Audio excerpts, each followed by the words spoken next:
12 से 2 political show देख रहे हैं आप। जरा बात उन भाषणों की कर लेते हैं जिन पर इन दिनों जमकर संग्राम छिड़ा हुआ है। दरअसल कल चुनाव आयोग से 2 बड़े नेताओं को नोटिस जारी किया गया है। इसमें एक नाम कांग्रेस महासचिव प्रियंका गांधी का है, जिन्हें सोमवार तक जवाब देने का समय दिया गया है। दूसरा नाम हेमंत बिस्व शर्मा का है, जिन्हें कल यानी शनिवार तक जवाब देना है। प्रियंका गांधी को नोटिस क्यों मिला, ये आपको बता देते हैं। दरअसल कुछ दिन पहले प्रियंका राजस्थान की झुंझुनू में थी। अभी 2 दिन पहले ही वहां चुनावी रैली उन्होंने की और उसी रैली में देवनारायण मंदिर का जिक्र प्रियंका गांधी की तरफ से किया गया और वायरल वीडियो के आधार पर उन्होंने कह दिया कि पीएम मोदी ने मंदिर में जो लिफाफा डाला था उसमें से सिर्फ 21 रुपए निकले।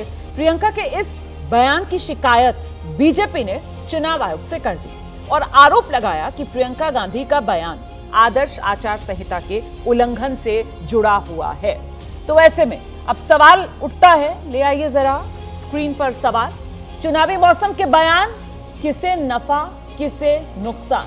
प्रियंका गांधी, हेमंत बिस्व शर्मा, दोनों को चुनाव आयोग का नोटिस। एक तरफ प्रधानमंत्री नरेंद्र मोदी को लेकर प्रियंका का बयान, वहीं दूसरी तरफ वो छत्तीसगढ़ में दिबांग हेमंत बिस्व शर्मा ने जिस तरीके से वहां जो मुस्लिम विधायक हैं उन पर निशाना साधा। तो ये चुनावी बोल से नफा नुकसान आंका जा सकता है? देखिए, उससे ज़्यादा बड़ी बात यह है और इस पर सुप्रीम कोर्ट ने भी हाल में कहा कि भाई आपके पास ताकत है, आप इस्तेमाल क्यों नहीं करते हैं? जिस तरह से लिजलिजा, ढीला, पिटा हुआ सरकार का गुलाम चुनाव आयोग बन गया है, वो बहुत शर्मनाक बात है। शुरुआत में ऐसे ही हुआ करता था। बड़े अफसर थे टीएन सेशन साहब, उस ज़माने में चुनाव आयोग मतलब प्रधानमंत्री तक उनके आगे दूर से ही सलाम करते थे, उनको मौका ही नहीं देते थे। इस तरह के थे लगातार। उसके बाद अफसर आए, पर फिलहाल जो चुनाव आयोग हो गया वो बहुत ही शर्मनाक है और एक बड़े लोकतंत्र के लिए, भारत के साइज के लोकतंत्र के लिए बहुत ही शर्मनाक है जो भी चुनाव आयोग करता है। आप इस तरह के नोटिस भेजते रहिए, उसका कोई बहुत ज़्यादा मतलब नहीं है। नेता भी समझ गए हैं कि ये खेल ऐसे ही है। तो मुझे बहुत ज़्यादा मतलब नहीं रामकृपाल जी, लेकिन ये जिस तरीके के बोल सामने निकल कर आते हैं नेताओं के, आपको लगता है कि इसका असर पड़ता है? देखिए, निश्चित रूप से असर तो पड़ता ही है थोड़ा बहुत, लेकिन बेसिकली क्या है कि एक चीज़ जैसा मैंने कहा ना कि परसेप्शन में जनता जानती है कि जो चुनावी भाषण होते हैं इनको जनता बहुत गंभीरता से नहीं लेती है। सब जानते हैं और ये कोई नई बात नहीं रही है। चुनाव में कभी आपको याद है लालू जी कहते थे कि वो बाहर से जो ये जेनेटिक जो ये आ रहा है उसमें टमाटर इतना बड़ा होगा, उसको फोड़ोगे तो गोबर निकलेगा।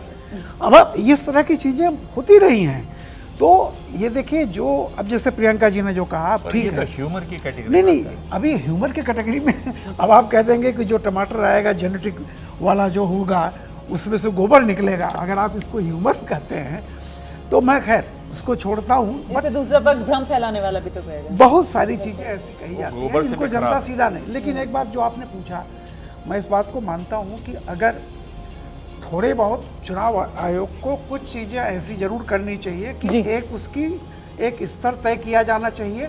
और अगर कोई फैक्चुअल कोई वो गलत बयानी कर रहा है और जिससे असर पड़ रहा है तो निश्चित तौर पर उसके खिलाफ एक्शन लिया जाना चाहिए। राकेश शुक्ला जी, बिल्कुल, चुनाव के दौरान जो बातें कही जाती हैं उसका व्यापक असर पड़ता है। इसका सबसे बड़े उदाहरण है गुजरात, जिसमें सोनिया गांधी जी की तरफ से एक बयान दिया गया मोदी जी को टारगेट करके, उसका बड़ा असर हुआ। फिर हम इसके बाद लोकसभा चुनाव में देखें तो कांग्रेस नेताओं की तरफ से कई ऐसी बातें कही गई जो सीधे मोदी जी को टारगेट करके कही गई। उसको अब उसमें सबसे महत्वपूर्ण ये है कि राजनीति में व्यक्ति उस बयान को कितना बेहतर तरीके से भुना पाता है। भारतीय जनता पार्टी अभी तक कांग्रेस की तरफ से जो बयान दिया गया उसको भुनाती है और कांग्रेस भारतीय जनता पार्टी की तरफ से दिए गए बयान को नहीं भुना पाती। जहां तक चुनाव आयोग की बात है तो मैं तो सिर्फ इतना कहूँगा कि भारत का चुनाव आयोग बिना नख बिना दांत का शेर है जो कुछ नहीं कर पा रहा और सभी राजनीतिक दल और सभी नेता ये बात जानते हैं, इसलिए वो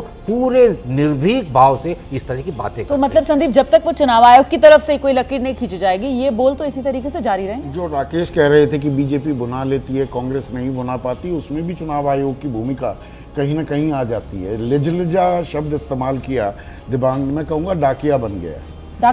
डाकिया पोस्टमैन है कि एक नोटिस जारी कर दिया, उस नोटिस का क्या निकलता है, क्या पता लगता है हमें, किस पर कार्रवाई होती है।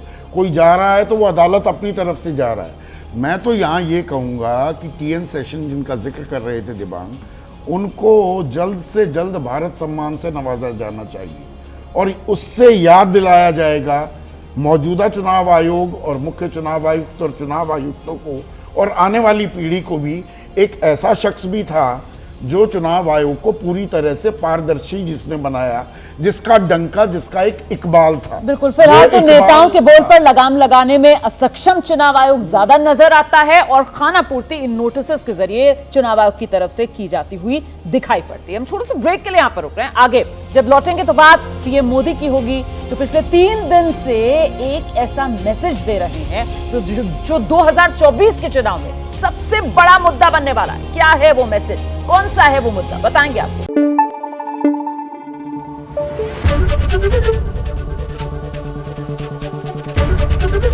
एबीपी न्यूज आपको रखे आगे।